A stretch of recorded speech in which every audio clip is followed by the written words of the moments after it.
આપણે આમાં છે ને બધુંય મસાલો ને એવું બધુંય નાખી દીધો છે. આમ જોવો થઈ ગયું ને કોદા જેવું. ને આમાં જુઓ ભજીયા પણ ખાવા મળ્યા છે ને. અહીંયા ભજીયા 4 પણ થઈ ગયા છે. તો આગળ આ ભજીયાનો આપણે ટેસ્ટ કરવાનો છે. ફટાફટ છે ને ભજીયા તળાઈ ગયા છે આપણા. હવે આપણે ઓલો ઘાણ કાઢી નાખ્યો છે ને હવે આપણે ભજીયા નાખવા મળ્યા છીએ. જો તો ફટાફટ છે ને આપણે ભજીયા નાખવા મળ્યા છીએ.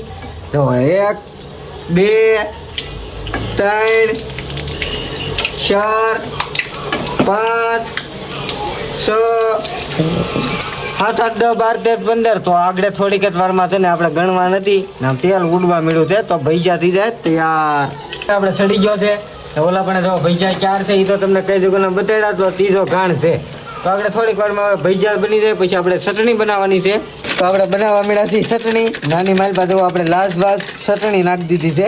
ચટણી છે ને ચૂલા માથે મેકી દીધી છે. થોડીક જ વારમાં છે ને આપણે ભૂરભૂરિયા બોલવા મળશે ને એટલે થઈ જાય આપણી ચટણી તૈયાર. જે આપણે ભજીયા બનાવતા હતા ને એ થઈ ગયા છે તૈયાર ને એટલે આપણે કાચરોટમાં ભજીયા બનાવ્યા છે ને હવે ચટણી થાય જ છે.